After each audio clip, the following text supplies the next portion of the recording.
На нашия финансов консултант Кирил Миланов ще задам няколко въпроса от различни сектори, свързани с финансите.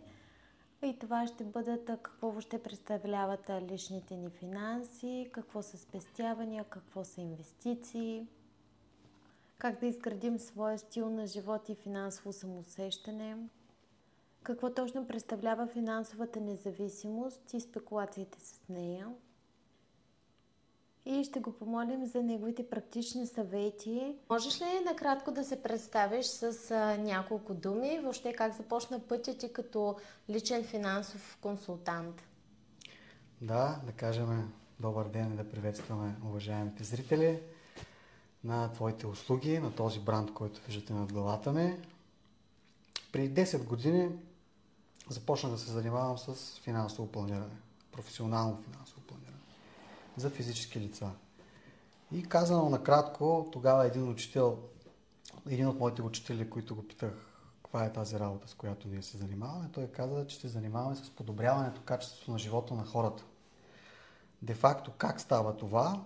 Това става чрез практики, стратегии и методи за правилно управление и планиране на личното финансово планиране. За инвестиции, за спестявания, за приходи, за доходи. Тоест, как да свържем нашите пари с нашия живот, за да бъдат в хармония и да бъдем щастливи от нашия живот, който всъщност искаме и бленуваме да изживеем, без да се притесняваме, че парите ни ще свършат. Де-факто, казано накратко. Може да кажем, че всъщност финансовия консултант е един истинския, който се занимава професионално с квалификации и така нататък. Той е един доктор по финанси.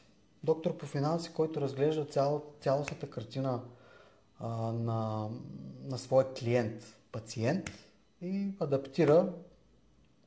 адаптира всички финансови инвестиционни ресурси към този живот. Финансовото планиране може да бъде едноцелево, многоцелево и комплексно. Комплексното е най-трудно, тъй като, както казахме, тези сфери, едната може да убие другата. А според тебе как да се зададем достатъчно реалистични, но едновременно с това и вдъхновяващи цели? При някой е сложно, при някой по-лесно. Аз казах малко по-рано, това е с изследване. Колегите от англоговорящия свят го наричат майнинг, т.е. да извлечем. Да извлечем кое е това нещо, което ни доставя удовлетворение и вдъхновение, когато го правим, да започнем да го преследваме. Това става в моята работа с стрес-тест. Т.е. да мога да звучи страшно, но стрес-теста означава да поставя клиента, човека, семейството в ситуация на постигане на този желан и стил на стандарт на живот. След като го поставя в тази среда, той може да се докосне до него. Т.е. да го преживее, да го изпита. И тогава вече разбира дали му е вдъхновяващо или е просто било поредната маркетингова въдица на човечеството. Ще да дадеш пример за трансформация на жена, която е работила с теб и на база на финансовото си планиране е постигнала своята финансова свобода и стабилност?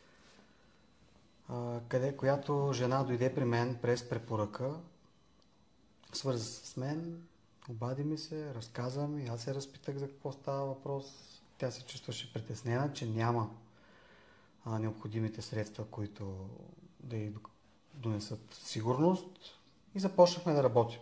Какво означава за нея сигурност, какво иска да постигне, така. Тя беше на възраст 40 и няколко годишна възраст. И след като започнахме да работим, пак казвам, тя беше притеснена, стресирана в нейната глава. Започвайки да работим, установяваме, че тя не просто има достатъчно средства, т.е. тя няма база, няма притеснение по принцип.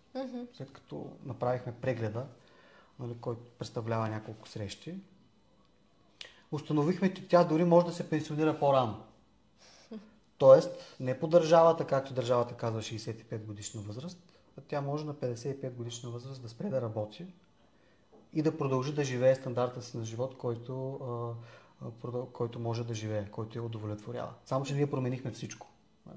Защото тя имала една визия, която тя води един начин на живот, който си мисли, че е добър, нали, и се презапасява. Тоест тя се презапасява и спестява повече, отколкото е необходимо.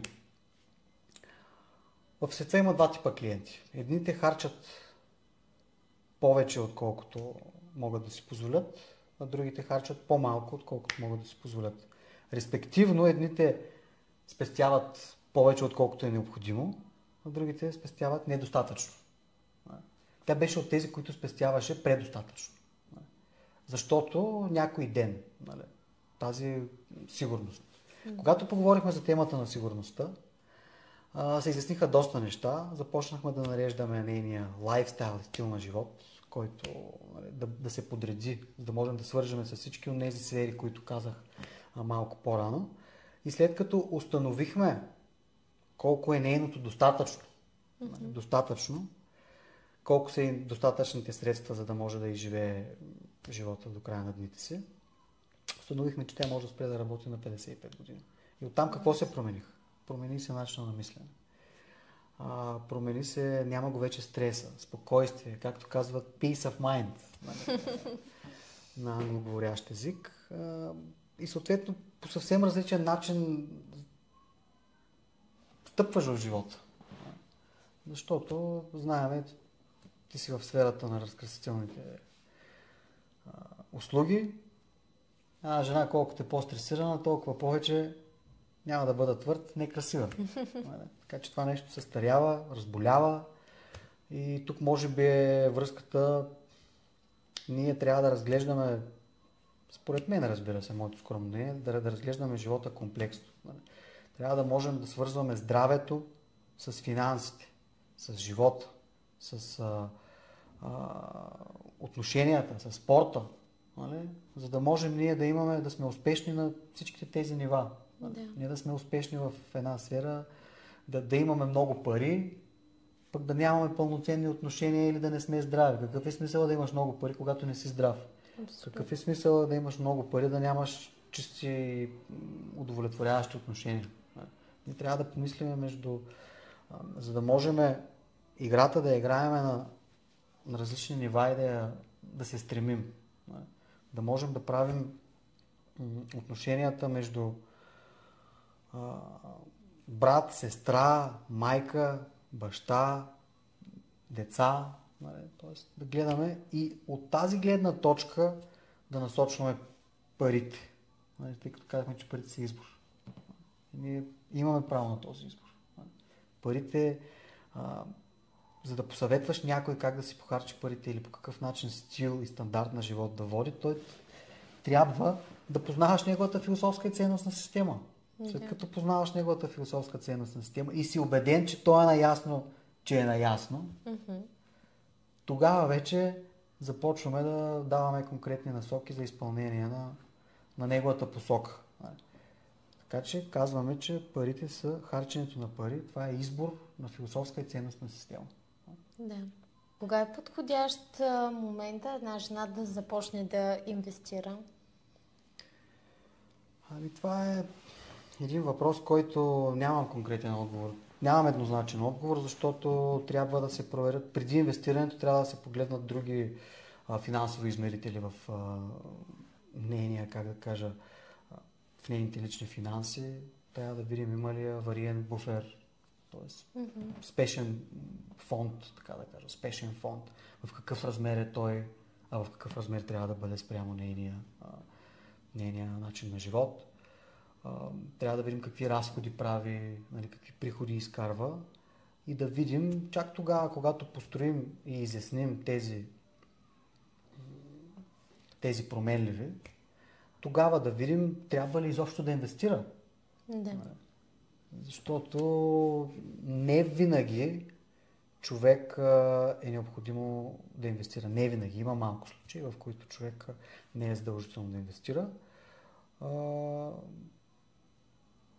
Тоест, да кажа, случай е частен.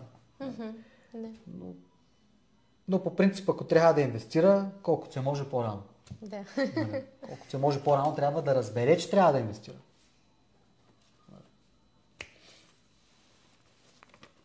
Но от гледна точка на личното финансово планиране в реалния свят, имам предвид в професионалния свят на инвестирането, няма такова като инвестиции за богати. Всяка инвестиция, имаме индивидуален инвестиционен профил. Както говорим тук вече толкова време за индивидуалност, за автентичност на човек. Това е най-важното. Няма двама повтарящи се човека. Съответно, аз дори в моята практика нямам два еднакви плана. Всичко е различно, всичко е индивидуално. Така че тук трябва пак да се изчисли, да се измери индивидуалната поносимост, търпимост и необходимост от риск. Финансовият риск, инвестиционният риск да се измерят. Това са различни измерители, които трябва да се измерят по-отделно и съчетано, които ще ни дадат вече нашия инвестиционен профил. След като знаем вече инвестиционният профил на човека, ще можем да видим инвестиционната философия. Да. След като знаем инвестиционната философия, стратегия. Инвестиционна стратегия, която да отговаря на неговите параметри на риск. Когато това нещо се направи, тогава вече няма опасения, че хората няма опасения инвестиционно. Значи, това се е за богати. Има хора, които инвестират по 100-200 лева на месец. Има хора, които инвестират и по неограничени суми. Да. Всеки има нужда да финансира своя стандарт бъдещ на живот. Всеки има правото да живее добре и бъдеще. Както сега, така и в бъдеще. Всеки има право на това право. На един човек стандарта му на живота е 5000 лева на месец, т.е. разходите му, на друг е 20 000. Съответно, този, който му е 20 000, той трябва да е нормално да инвестира повече. Защото повече пари му трябва за в бъдеще. Явно с 5000 не се чувства щастлив. Пак казвам, това е въпрос на философска и ценностна система. Ние не можем да съдим никой. Не знам дали. Добре, моля те, обясни ни какви са основните разлики между спестяване и между инвестиране. И в кой момент кое от двете е по-подходящо? Да, спестяването и инвестирането, поне съм останал с такова впечатление, че хората ги бъркат. Спестяването е събиране на средства в наличност валута. Без значение каква. С фиксирана доходност. Тоест ти да си дадеш в момента парите на депозит в някоя банка, това е спестяване. Защото ти знаеш още от момента, в който ги дадеш на банката, колко ще имаш на края на периода. Нали, ако си изключила депозит за 3 месеца и ако дадеш 10 000 сега и след 3 месеца да си ги вземеш, ти знаеш на третия месец колко пари ще имаш.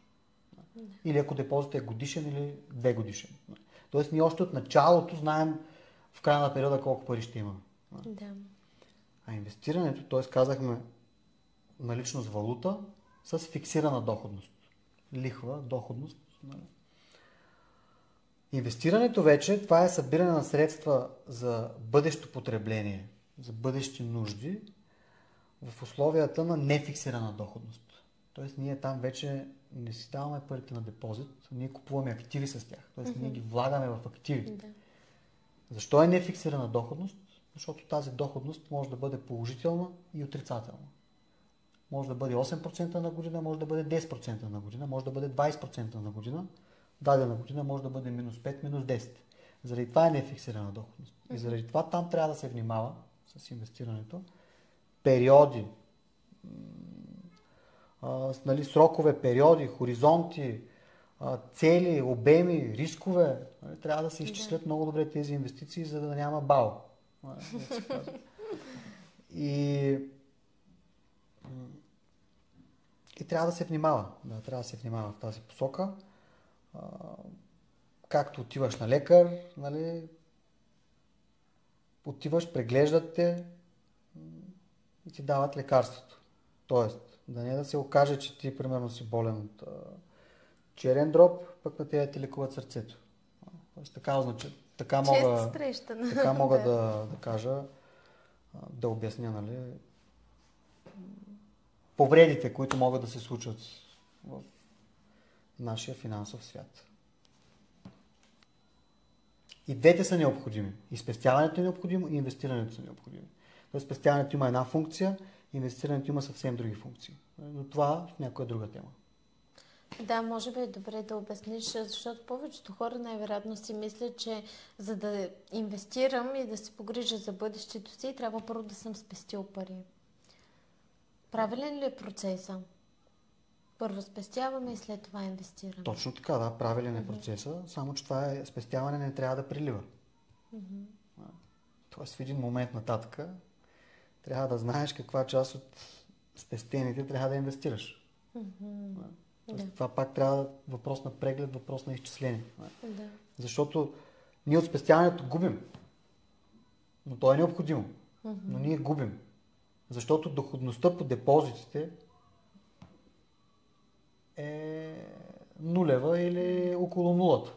Инфлацията е плюсова. То инфлацията какво представлява? Така че ние реалната ни доходност е отрицателна. И така че заради това трябва да внимаваме с размерите на спестяванията, които имаме. От една част нататък спестяването трябва да се превърне в инвестиране. А какви точно опции за инвестиране са подходящи при начинаещи хора, които те първа стартират и искат да започнат да инвестират, но правят своите първи крачки? Къде е най-удачно да инвестират, в какво? Ами отговорът е и за начинаещи, и за напреднали един и същ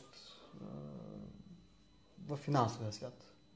Тоест за купуване на световни глобални активи. Световни глобални активи, които са установени, а не някакви съмнителни, т.е. достъп до борсата, до финансовия свят. За начинаещи първо да свикнат с начина, с някаква малка сума да инвестират, да разберат първо какво правят и какво искат да направят и тогава да инвестират. Някаква малка сума, 500 лева, 1000 лева, за да могат да видят, че това не е опасно. Говоря, ако го направят както трябва. За да могат да свикнат с идеята с инвестиране. След това те ще видят, че не боли.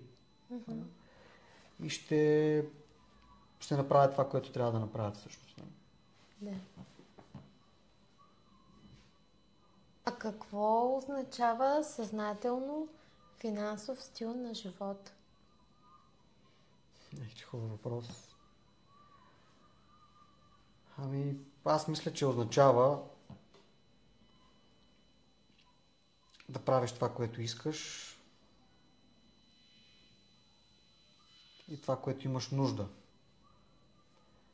Тоест, ти да си построил стила ти на живот по такъв начин, че да правиш това, което всъщност имаш нужда, а не външно мотивирано. Тоест да си по-близко до сърцето ти, отколкото до външния свят. Да направиш това, което е необходимо за твоя стил и начин на живот, както на теб, така и на твоето семейство, деца, от което реално имаш нужда и смисъл. А не нещо, което е външно мотивирано. И това са, примерно, философията на някое трето лице. Тоест, пак отиваме там, че да знаем какво искаме. Да сме наясно какво е необходимо, какво искаме и че е мотивирано от нас самите, а не от социалния свят. А как можем да създадем визията на живота си, която искаме и да я финансираме разумно? Трудно ми е да отговоря. Ще кажа защо. Не защото нямам отговора, защото, пак се връщаме там. Хората да разберат твоите слушатели, че всичко е индивидуално. Общите работи не работят. Само конкретиката е онова, което върши работата. Но, да не ги разочароваме, ще дадем една обща рамка, една обща практика, която Елизабет Уорън, която е CFP, в нейната книга има златната формула на парите. Златната формула на парите представлява следното. до 50% от доходите ние можем да използваме за така наречените задължителни разходи. Ток, вода, храна, телефони, кредити, ако има човек, който... Тези разходи, които са задължителни за начина на живот. До 30% за желани разходи. Луксозни, желани. Почивки, глезоти, така ако мога да кажа, на езика на жените. На жените. За глезоти.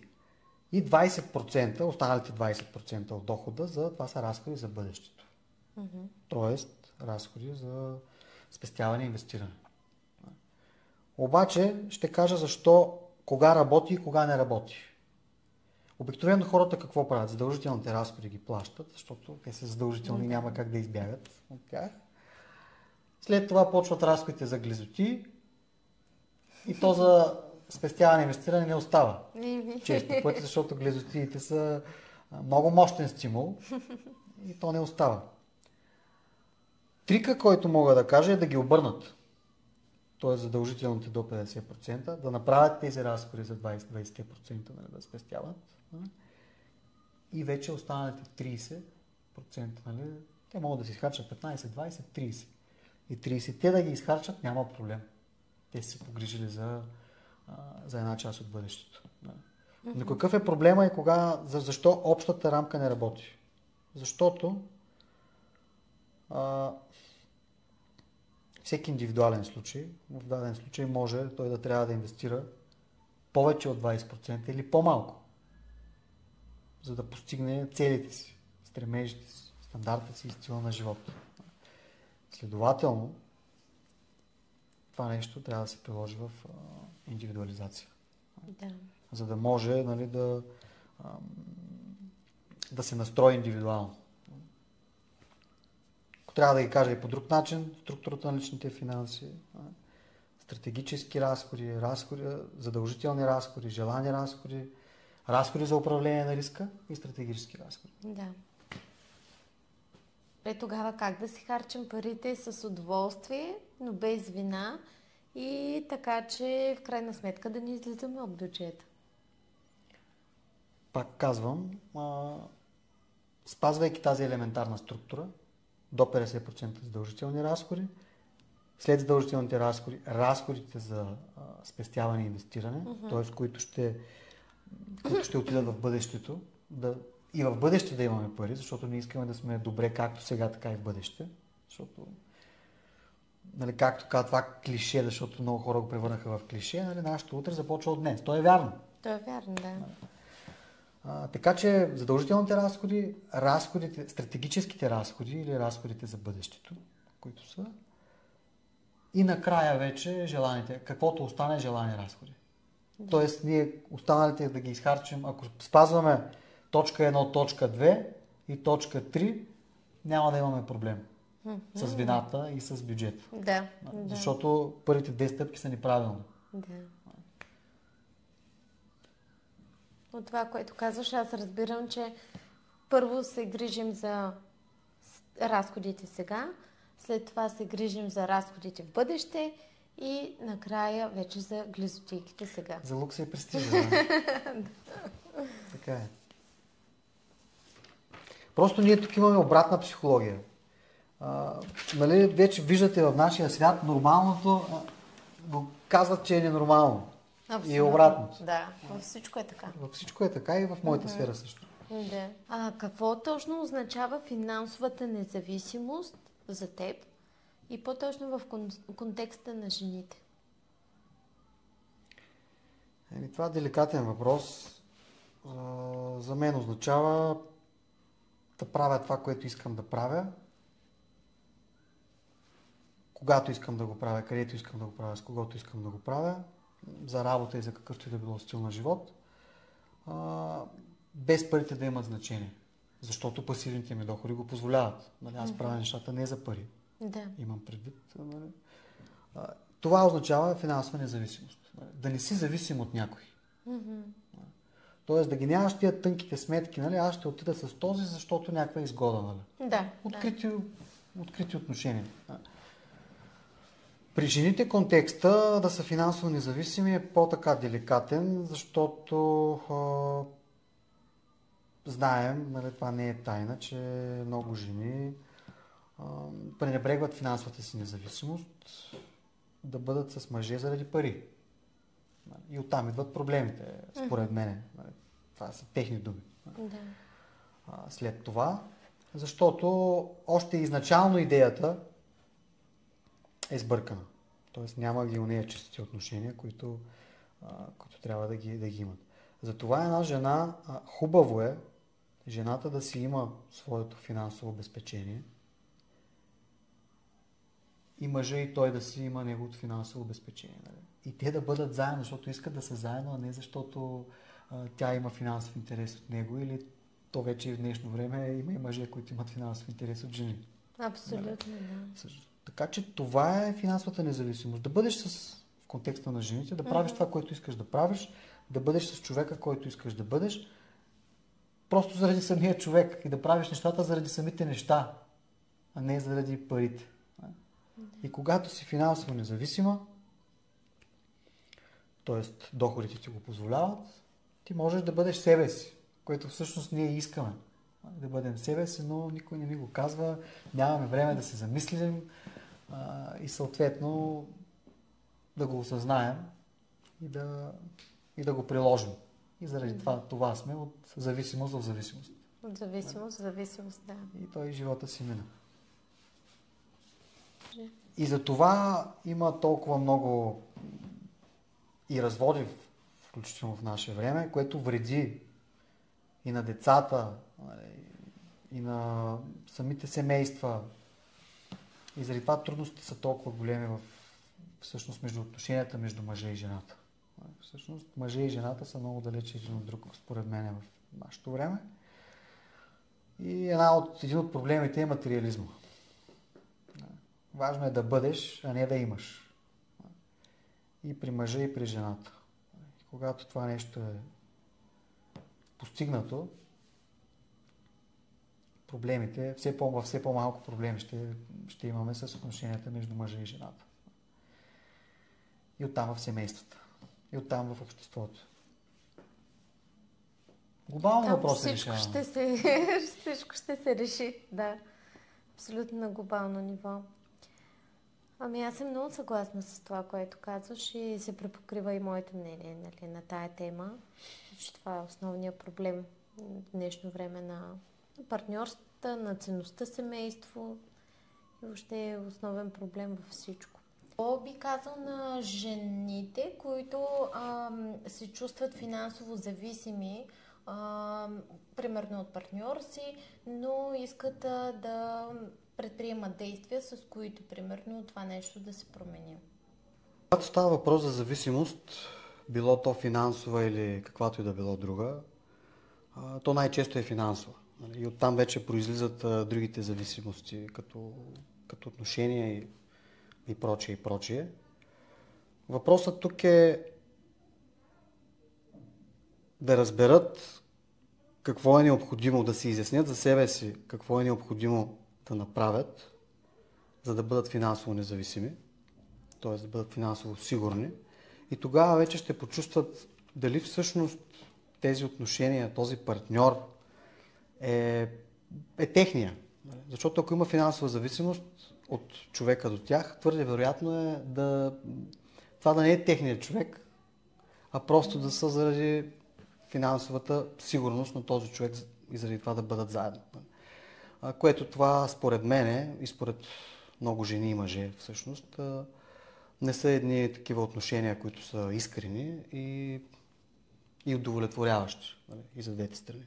Така че когато една жена намери и прави това, което иска и получава доходите, които са и необходими, а не каквито дойдат, било то много по-високи или много по-ниски, когато тя получава толкова, колкото е необходимо, тя става друг човек. Тоест, и тогава вече може да разбере, всъщност когато е, така да кажа, самодостатъчна, когато е независима, дали всъщност иска да бъде с нейния партньор, да гради семейство. Това е много важно. Искам ли примерно деца от този човек? Това е отговор, който дава, това е въпрос, който дава много отговори за самите отношения. Нали? Но човек честно да застане пред огледалото и да си отговори. Нали? В случая жената, нали? Говорим за жените. И може и да не е толкова лесно, но как да кажа, трябва да се отговори на този въпрос. Да, явно финансовото планиране започва с искреност в едни много така деликатни, много болезнени въпроси, които всеки един трябва да се задава сам към себе си. Преди финансовото планиране е житейското планиране. Тоест ние първо правим житейско планиране, какво искам да направя, какво искам да постигна в живота, какво семейство искам, нали? Всички тези въпроси, защо го искам, кога го искам, какво искам да направя с живота си, какво искам да изживея, какво искам да постигна. След като направя житейското планиране, идва финансовото планиране, което финансово планиране всъщност обслужва житейското планиране. То не може да бъде самоцел, финансовото планиране. Да. То де-факто е инструмент на житейското планиране. След като направим финансово планиране, там са цифрите, там свързваме цифрите и математиката с житейския план. Финансовия план просто математизира, свързваме финансите с живота и тяхното постигане. Да. И всички тези връзки. След като направим финансовото планиране, чак тогава е въпроса как. Как ще стане. Идват тогава стратегиите, идват тогава препоръките, как финансовия план да постигне житейския план. Тогава вече идват стратегиите и тактиките за постигане. И препоръките, и съветите. Да, т.е. според мен вие първо с клиента си така изграждате първо концепцията за живот и спрямо нея така работите по финансовите въпроси. То няма друг начин. Няма друг начин, защото ако човек започне с нещо като просто някаква добра идея, нали, не го е обмислил добре, много по-трудно е да направиш, много по-трудно е и бавно да направиш първо житейско планиране, след това финансово планиране и вече да започнеш с стратегията и методите за неговото постигане. Но пък е устойчиво, защото когато отделиме толкова време за изграждането на тази концепция, житейска индивидуална концепция, човека вече има път, вече има ясен път. Той може да се промени, разбира се, но това вече ще е осъзнато, а не, нали, както казват хората, ако ти нямаш план за твоя живот, някой друг има. Така че... Добре, кои са трите неща, които би препоръчал на жените, които да направят още тази седмица, така че да се погрижат, да започнат с първи стъпки да се грижат за по-доброто си финансово бъдеще? Зададат въпроса, щастливи ли са от текущия си живот? Щастливи ли са от статуса, от живота, който водят, от стила на живот, който водят в момента? Има ли нещо, което ги натоварва, което ги напряга или което ги прави нещастни, казано грубо? Това е въпросът. Доволна ли съм от начина на живот, който водя? Ако не съм, защо? Си отговорят на тези въпроси. Защо? Какво искам да променя? Как мога да го променя? Мога ли да го променя? Какви разходи правя? Тоест какви категории? Правя ли някакви разходи, от които няма смисъл? Или просто някаква медитативна терапия на пазаруване, на шопинг? Шопинг терапия, да. Защото, как да кажа, аз съм имал случаи, където изкарват се добри доходи на жени, изкарват добри доходи и накрая на месеца пак нямат средства. Казват колко ми е важно, нали, да образовам децата, нали, и така нататък, да им осигуря бъдеще, обаче не мога, ми казва, не знам как. Започваме да правим анализ на приходите и разходите. Приходите са добри, разходите и те са добри, но гледам в разходите, правим анализ на разходите, гледам в разходи за 1000 лева, примерно за алкохол и цигари. А иначе нямам. Да. Тоест тук вече идва въпроса на приоритизирането. Казвам, че нещо ми е много важно, обаче всъщност в приложението показвам, че нещо друго ми е по-важно. Друго е по-важно, да. Тоест, тук вече има приоритизирането. От какво да се откажа за сметка на какво. От кое съм готов да се откажа. Какво правя със средствата си? В банката ли са, инвестирани ли са, грижа ли се добре за тях? Ако не инвестирам, защо не инвестирам? Направила ли съм някаква стъпка в черпенето на някаква информация в тази тема? Да изслушам някой подкаст или да се свържа с някой специалист, нали, да ми даде някакви насоки, някаква еднократна, примерно, консултация или там каквото и да било. Просто да се върви в посоката на търсенето. Един човек, когато търси, ще стигне до някъде. Докъдето иска всъщност той ще стигне. Ако иска да стигне далече, ще търси повече. Добре, а какви инструменти, приложения и програми препоръчваш за следене на разходите, на приходите, на инвестициите, въобще не събием бюджет месечен? Разходите могат и приходите могат да се следят. В днешно време има приложения, които могат да се вържат с разплащателните сметки на самия човек. Разбира се, не всички са добри, не са толкова прецизни, но по-голямата част от разходите, нали, могат да бъдат хванати. Иначе също и Excel може. Нали, всеки човек да може да се записва колко харчи на месец, колко изкарва на месец. Нали, то с изкарването е по-лесно като цяло. Обикновено е някаква фиксирана сума, ориентировачна, но с разходите е по-трудно. Не е просто за да сме някакви стиснати и да гледаме, нали, колко харчим, а въпросът е да видим какво харчим и искам ли това да го харча. Нали, говорим се за осъзнатост тук. Да. Просто да знаем какво харча, защото ако не ни стигнат средствата в дадена посока, да знам аз откъде съм готов да урежа, кой разход да прекратя за сметка на друг, който примерно ми е по-важен, по-ми е близък до сърцето и ме прави щастлив или щастлива в случая. Така че Excel има приложения. Нали, Excel е по-стар метод, но пък е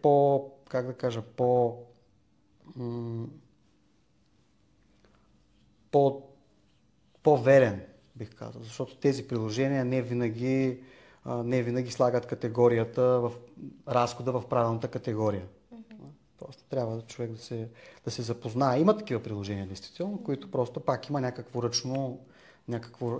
ръчна механизация, която трябва да бъде свършена. Да. Какво би казал на жените, които се чувстват изгубени или чувстват, че много късно стартират грижата за своя финансов план? То каквото се е случило до сега, то се е случило. Ако са закъснели, могат да закъснеят повече. Като цяло.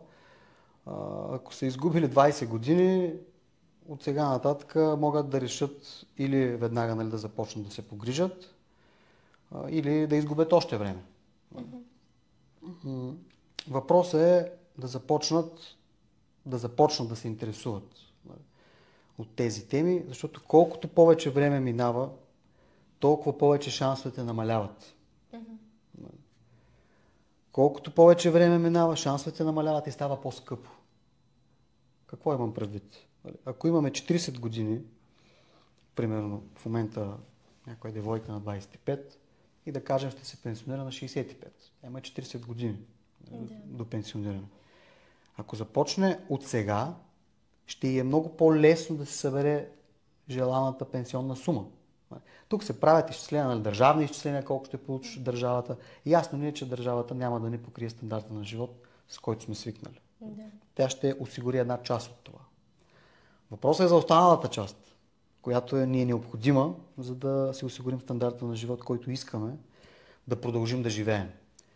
Този дефицит, този недостатък, който имаме, едно е да го събереш 40 години, друго е да го събереш 20 години, друго е да го събереш 10 години. Тоест, много по-е лесно да имаш 40 години да събереш половин милион, съвсем друго е да го събереш за 20 години. Сумата, която човек ще отдели, е много по-голяма, ако има по-малко време. Защото тогава метода на инвестирането помага. Време плюс инвестиране е равно на голям финансов успех, инвестиционен. Защото инвестирането, аз не мога да обещая тук на нашите слушатели, че за една година ще станат финансово независими.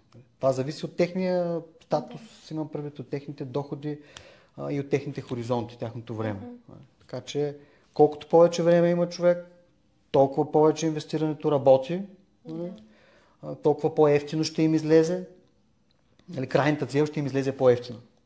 По-малко. Защото да си представим инвестирането и времето как работят. Инвестицията плюс време.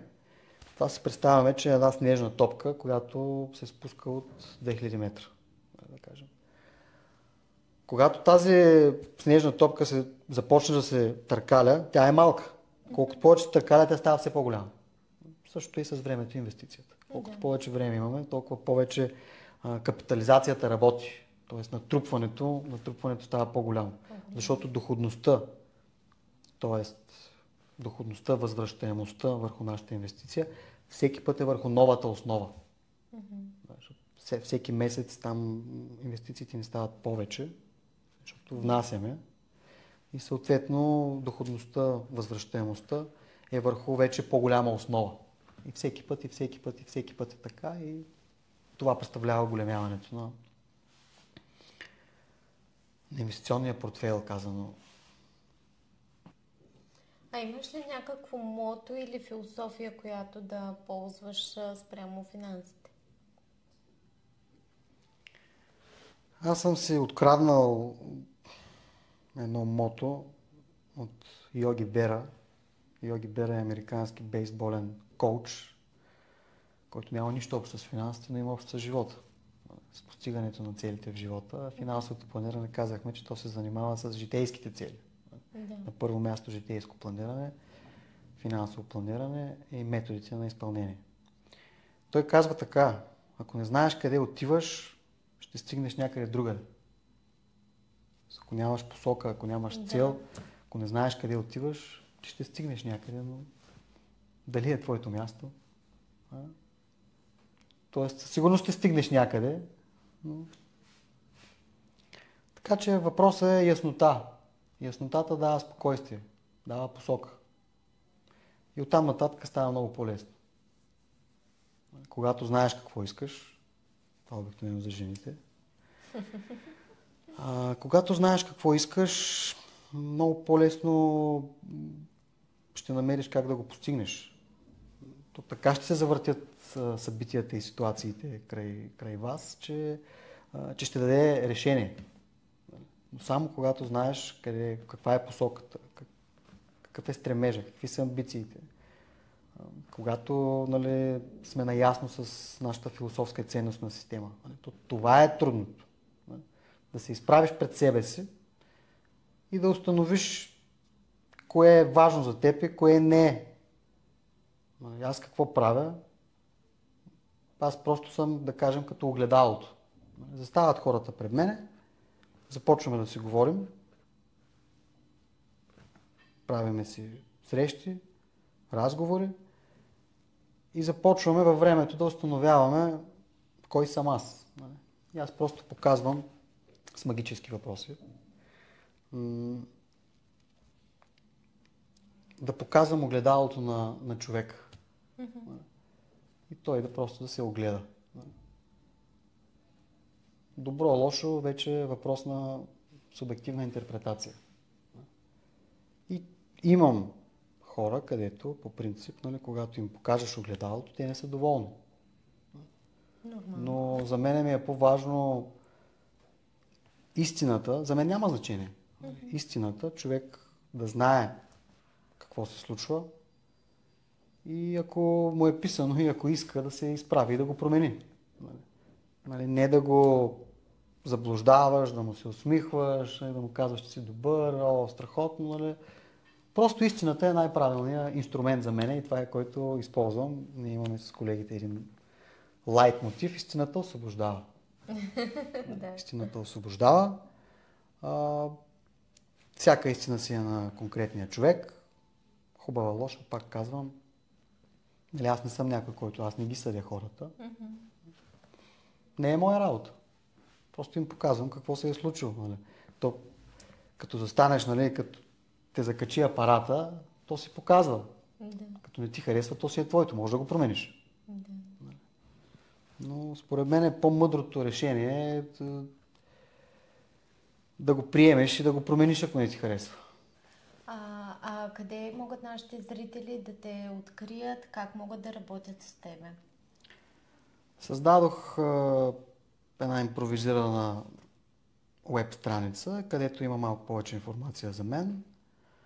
Има контактна форма, телефон за връзка, има календар, на който могат да се запазят онлайн среща, която онлайн среща е за моя сметка или физическа среща, може да се разберем, където те да ми разкажат от какво имат нужда, какви стремежи и какви проблеми имат с техните, примерно, финанси. От друга страна, аз да им разкажа малко повече практически за практиката, какво представлява. И съответно в тази среща да разберем дали аз мога да отговоря на техните търсения и съответно дали ще се харесаме професионално. Дали ще се харесаме да работим заедно. Ако това отговора е да, започваме да работим заедно. Ако отговорът е, ако не си допадне нещо, нали, примерно, ако не мога да отговоря на техните търсения, това също е окей. Също не можем да отговорим на целия свят. Така че, да, има телефон, има контактна форма. Хората могат свободно да направят своя избор. Абсолютно. Както и контактите на Кирил Миланов, ще ги има отдолу под видеото за по-лесен достъп. Просто не се страхувайте. Не се страхувайте, не се колебайте да направите своите избори, да се движите, да търсите, да се интересувате и да променяте това, което искате да промените и не ви харесва.